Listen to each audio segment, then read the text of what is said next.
My name is Bob Tankersley. You've probably guessed that I am not the A team. I am the B team. Marcus is on the road right now. I joked in first service that they're supposed to be back this evening, but knowing Atlanta traffic, it's probably going to be next week or so. You put that. You never know who's going to be speaking next week. It's my honor to serve our family here as the Director of Discipleship and Evangelism, and it's my honor to come and bring the message to you at different times during the year. This is one such week. Hey, in late 2018, early 2019, I'm not exactly sure when this started, Sharon and I started looking forward in the calendar to August of 2020. August of 2020 was our 30th wedding anniversary. And we started planning late 2018, early 2019 we started asking the question, what are we going to do? For our 25th anniversary, we had gathered with a few old friends in the Smoky Mountains. We had renewed our vows. We ate lots of pancakes, which is the real reason anybody goes to the Smokies. But for this one, for the 30th, we wanted to do something bigger and better. And for years, we had dreamed about going to Mexico. And I've shared about that trip with you before, and as I told first service, you're probably tired of hearing about it. You get one more round this morning, so just settle in. But we started around that time. I remember going to Joseph Beth one night and us pulling all of the travel guides off the shelf for Mexico. If you were there that night and you were looking for one, sorry, we had them by our. We found comfy chairs and we just sort of sat there for 3 or 4 hours and started dreaming about what this trip was going to be. And so then for months afterwards, we're dreaming, we're planning, we're booking hotel rooms. We didn't want to just go and do the same old type of trip. We didn't want to go with a group. We wanted to do it ourselves. Those of you who know us know that we can't turn down a good meal, and so we were starting to research where to go and eat well and to enjoy the country there. And so for several months we're planning and booking, and the trip is planned for April of 2020. We found out that was a better time to go than in the heat of summer. And so we booked everything for April 2020. And I don't know about you, but we ended up not going anywhere during April of 2020. This thing came along, and all of a sudden, this dream vacation became the two of us staring at each other in our own house because nobody else, we couldn't be around anybody else. So we had to put that off, and we finally went in November and early December of 2021. So that gave us more time to watch every YouTube video available and to watch every travel show that we could find online and read every book that we could. And we did all this research. And so finally, Thanksgiving weekend of 2021 comes along. Our dear sister Connie got up way too early in the morning and came and picked us up, drove us to Bluegrass Airport, where we got on a plane and did like 8 hours of travel to get to Mexico City. We end up in Mexico City after dark, and we can't see very much, so we have a car that takes us to our hotel, which is deep in the heart of downtown Mexico City, and we just don't have much of an idea of what to see. Of what we're looking at out there. Have a good night's sleep, get up the next morning, have breakfast, and I'll never forget that Sunday morning, that feeling of, okay, we're here. It's been nearly 2 years of solid planning, and we go out those front doors. This hotel we love has, the power glass doors. They open out and, with a whoosh in front of us. We walk out on the sidewalk in front of us, and we look around and we sort of looked at each other and we were like, now what? You know, you ever been that way? You ever put so much planning into something and it's not like we had every minute scheduled, but we had put so much planning into this and we got there and all of a sudden it's like, okay, so we're here, all right, we're in one piece. Now what? What do you want to do? Well, I don't know. What do you want to do? You know, that type of thing. You know, after all of that planning, we have that moment of asking, now what? You know, at this point in our culture here in North America, we have this period of Easter, which is now past. We celebrated Easter together last week. But now the eggs in most homes are probably put away or crushed or whatever. The chocolate has been successfully scavenged by all of you parents, right? You know, if a good parent always gets all the chocolate back from Easter, right? And now we're surrounded by people in our culture, the world, who is looking to you and me, to Christians everywhere, those of us who've been making this big deal about Easter, right? We've got people around us who have been invited to a worship service. They've seen the social media posts. They've seen the billboards. They've seen the banners out in front of church buildings celebrating that Jesus is alive. And the people around us are asking the same questions that Sharon and I did when we stepped out of that hotel that Sunday morning in Mexico City. They're saying, now what? And the fact is, the world around us, our culture is asking the same of us as they did the original disciples in the time of Jesus' ministry. So the tomb's empty. Now what? The world is watching us the same as they were watching them. And the question becomes, what do they see? You know, the fact is, after the crucifixion and the resurrection of Jesus, the world around them, the neighborhoods, the cities, the towns, the people who had seen this group of ragtag disciples who had been following this Rabbi Jesus for 3 years, they're now watching to see what they're going to do.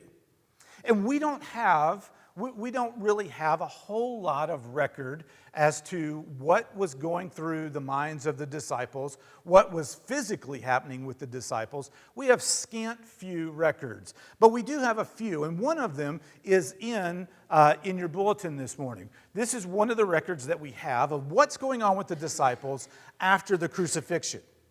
This is in John chapter 20. Now, when it says Sunday, it says that Sunday evening. We're talking, this is Easter evening. This is the day of the resurrection, okay? So read with me in your bulletin. That Sunday evening, the disciples were meeting behind locked doors because they were afraid of the Jewish leaders.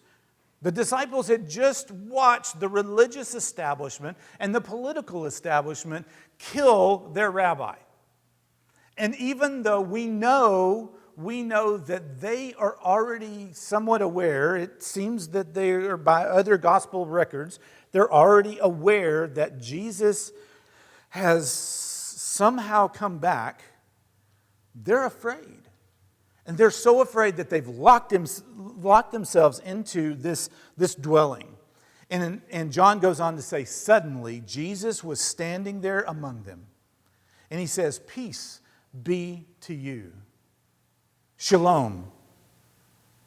Peace be with you. And as he spoke, he showed them the wounds in his hands and his side. They were filled with joy when they saw the Lord. And again he said, peace be with you. Again he says, shalom. As the Father has sent me, so I am sending you. And then he breathed on them and said, receive the Holy Spirit. The disciples are so afraid, and yet Jesus appears to them and they are filled with joy.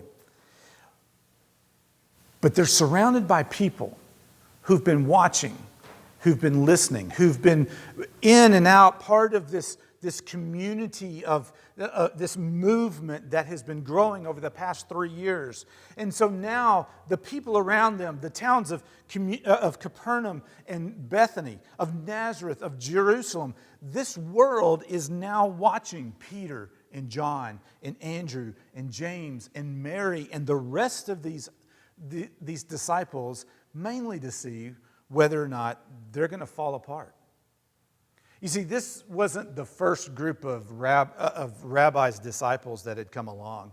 Movements like this had come along for hundreds of years. Marcus has done a great job over the last few weeks talking about the fact of the picture, painting this picture of what it looks like to be a rabbi and the disciples and what was really going on in those circumstances. This was not the first time. Jesus didn't invent this system. This is just one more. And the reality is the world around John and Peter and Mary and the rest of them, the world around them had seen this type of thing before. Another influential leader, another person who comes along and makes big promises and gathers big crowds, and then the religious establishment does away with them, or they find out that they're just a fake, and the movement falls apart. And so the world around the disciples are asking, the tomb's empty, now what? What's it going to be now? And the mission for us today, post-Easter, post-Resurrection Sunday, however we want to call it, the mission for us now is no different than it was for the disciples then. Go back to that passage in John. Jesus says, "Shalom be with you, peace be with you, completeness. The completeness of the kingdom is now with you." And he says, "As the Father has sent me, so now I am sending you." That's really important.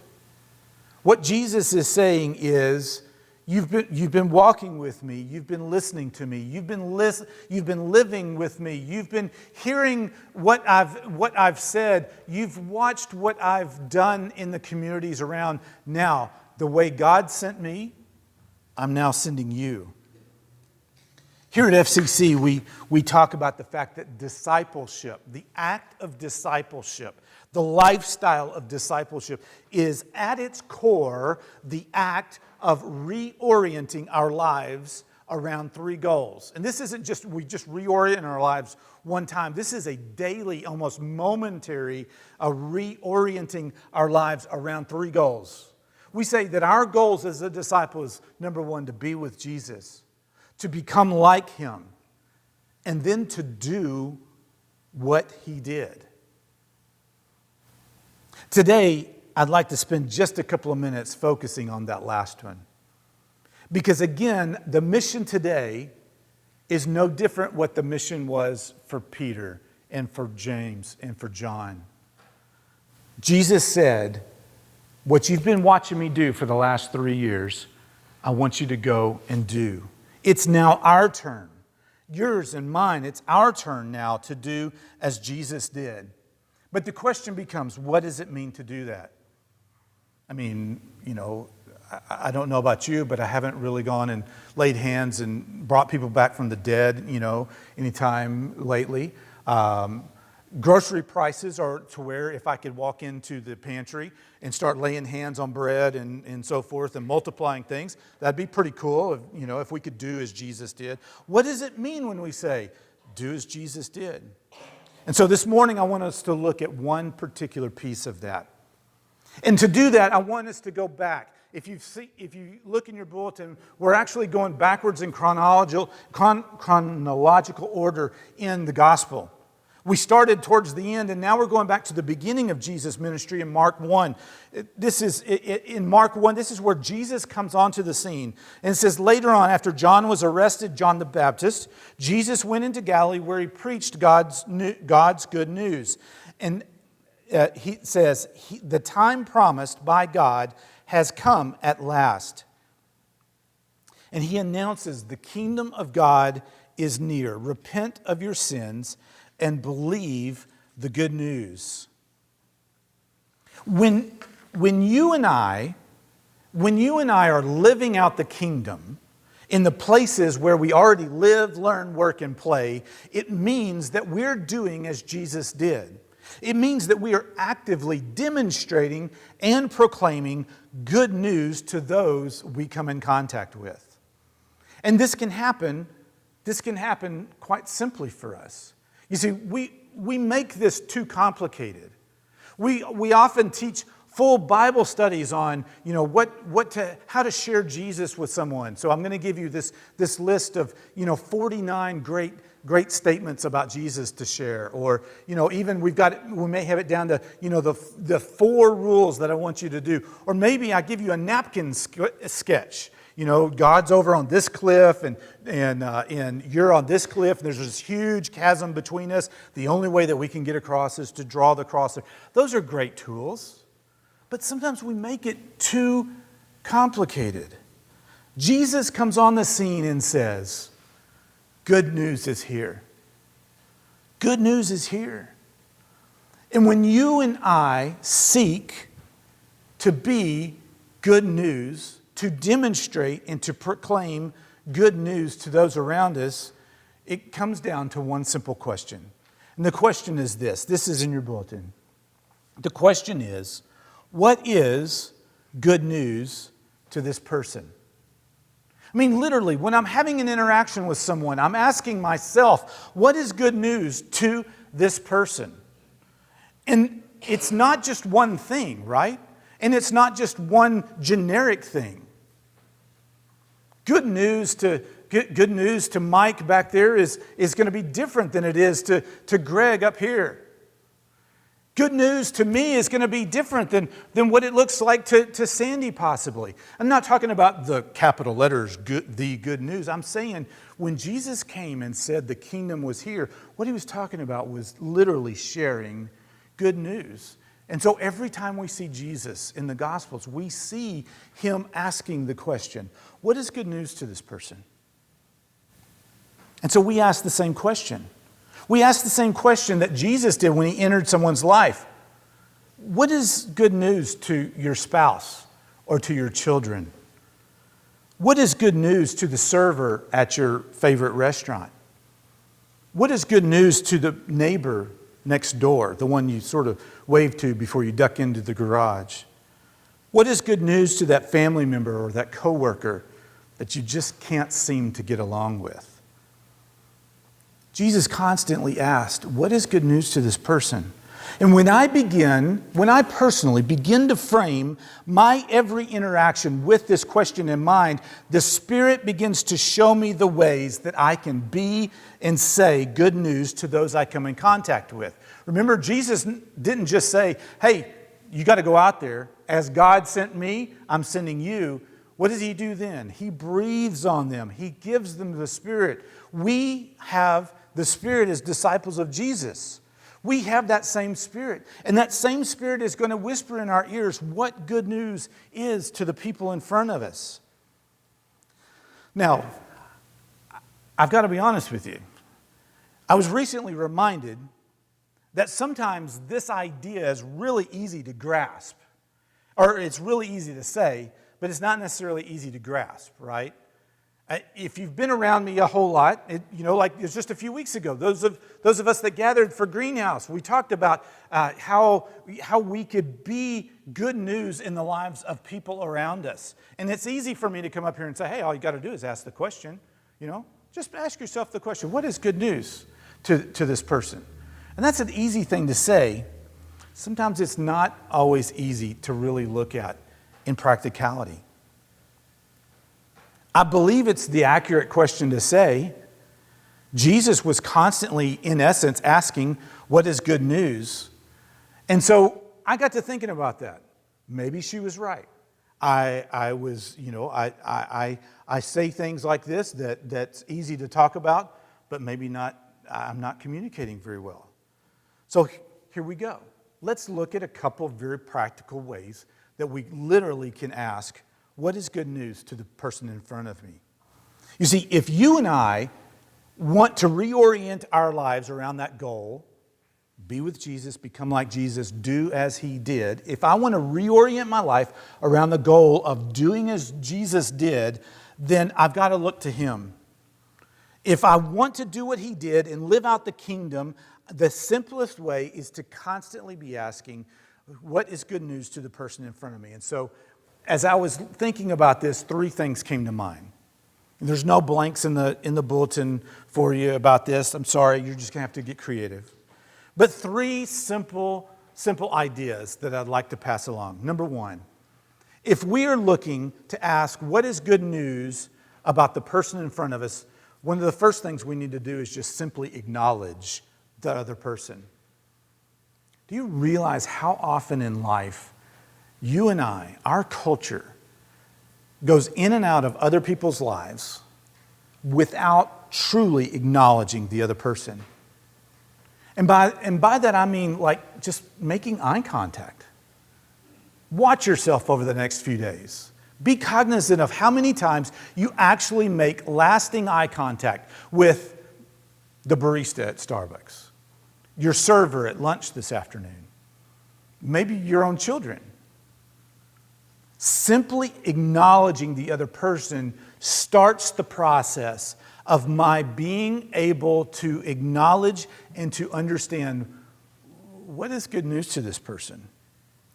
If I am not acknowledging the other person that I'm talking to or that I'm in contact with or that person that I'm walking past on the road as I'm circling the block in my neighborhood, if I'm not simply acknowledging, there's no possible way I could ever really be good news to that person. I think one of the basic things we saw in Jesus' ministry is that He simply acknowledged the other person. More often than not, we read of people coming and needing things or wanting things from Jesus. But we see Jesus always acknowledging the other person. We see Jesus looking the other person in the eye. I can picture Jesus. I don't think Jesus is going to be the type of person that goes through the line at Kroger, with their phone in their hand and, saying, okay, yeah, and sticks the card in and all that, and just never having an interaction. I can't see Jesus doing that. But that's what our culture is, right? That's what our culture is. Even maybe to our most dear loved ones. We get on that couch and they're watching their thing on their phone, and I'm watching my thing on my phone, and we can go through 30 minutes of just not even acknowledging each other's presence. There's no way I can be good news in that period of time. So if I'm going to talk about simply asking what is good news for the person in front of me, I've got to acknowledge their presence. I've got to acknowledge that they're a person. I've got to acknowledge that they are a created child of God. If I just simply walk through life and I don't acknowledge, maybe only acknowledging the people who can do something back for me, there's not a whole lot of good news I can be in those situations. So first of all, I'm acknowledging the other person. Second of all, when I am trying to find out what is good news to my server at El Tapatio, or the barista at Starbucks, or the person who's the person that's living next to us that we really haven't met yet, but I'm trying to acknowledge them. The next thing I'm looking to do is seeking to understand. Not only do I want to acknowledge the other person, but I want to seek to understand them. I want to understand what's going on with them. You and I live in a culture that is suffering from an epidemic of loneliness. We have more ways today than ever before in human history to connect with other people, and yet our culture is lonelier now than it ever has been. Huge studies are done on this. The more our culture connects, the lonelier it becomes. Stephen Covey, if you're a fan of Stephen Covey in his book, The 7 Habits of Highly Effective People, one of his habits was to seek to understand before being understood. And what he meant by that is, too many of us walk around and I've got my things to say, and I've got, if I've got 30 seconds, I'm going to say my things, and I'm going to do a drive-by saying, and then I'm going on. And maybe that's the way I am, acknowledging the others. But if I'm constantly just giving out and never seeking to understand what's behind the eyes of the person who is serving me my lunch, I could never be good news to them. And that's one of the main reasons why we live in a culture of loneliness. We have so many people who report that they have simply no one to talk to. If we're going to do as Jesus did, Jesus sought to understand what was going on. He stopped, he acknowledged, he tried to understand what was going on behind the eyeballs of the other person. The Swiss Christian apologist, Francis Schaeffer, once said, one of his more famous quotes is, if I had 1 hour to spend with someone, I would spend 55 minutes asking questions and listening to the other person so that in that last 5 minutes, I might somehow have something to say to them. I don't know about you, but a lot of times that's not the interaction that I'm having. I'm there to do what I'm there to do. I'm there to say what I'm there to say. And I'm gonna just blitzkrieg you with everything that's in my head at the moment, and then I'm going on to the next person. I don't know about you, but that's not the Jesus that I read about in the Gospels. Acknowledge the other person, seek to understand. And the last thing I think that's just simple, and although I know it sounds like a Sunday school answer, but the last thing is to know the answer that they're looking for. I know that sounds like really cheesy and like, oh, I know, Jesus is the answer. Jesus is the reason for the season. We've got all the t-shirts, we've got all the social media memes and all that type of stuff. But really what we're saying is, when we reorient our life around those three goals, and this circles back to being with Jesus, when I am with Jesus, when I spend time in the Gospels, when I spend time in prayer, when I spend time being with Jesus, I become steeped in the presence of Jesus. And when I do that, I can't help but produce fruit of the Spirit. I can't help but be good news to other people, because what's really living in me is not my desires and not my wants and needs. What's living in me is Jesus. If I'm going to do as Jesus did, I'm going to know the answer they're looking for. And I know that really seems cheap and easy. Oh, well, yeah, Jesus is the answer they're looking for. And I'm not talking about that you come up with, oh, yeah, I hear you. I know life's tough. Jesus is the answer. Here's my tip. We'll see you next time. That's not what we're saying. The more you and I as disciples are steeped in Jesus, the more we know, we're reminded for ourselves that Jesus is the answer we're looking for, and the more we're assured of the fact that we know that Jesus is the answer everyone is looking for. How can I be good news? What is good news to the person in front of me? If you've been keeping up, I know the three of these things spell ask, A-S-K. And like I told first service, you go to Bible college for 6 years, you pay all that money. That's what that's what we're supposed to do, is come up with these really cheesy acronyms, right? But I promise, I'm not trying to be clever. And even more than that, in all honesty, it's just the way the Spirit gave it to me this week. When we talk about being good news to the people in front of us, if I look to Jesus to see what he did, I see that he looked people in the eye, that he listened to them. He sought to listen first before he said anything. And he fulfilled the need that they needed. He knew the answer they needed. And sometimes that was big picture gospel, but more often than not, it was just simply listening to hurts and maybe healing hurts in that moment. Jesus now says to you and me the same thing he said to the disciples 2,000 years ago. The tomb's empty, now what? Disciples, you've spent 3 years with me. You've heard what I've had to say. You've seen what I've done. You've spent 3 years with me. Just do it. Just do it. That's how we're good news. Bow with me. Our Father in God, we We thank you for being so patient with us, especially when we make things so difficult and so complicated so often.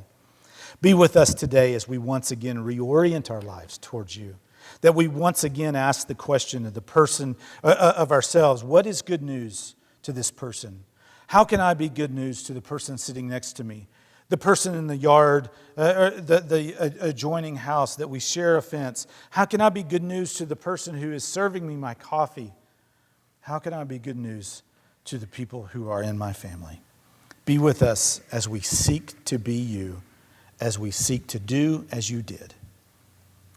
Be with us as we try to be good news. Amen.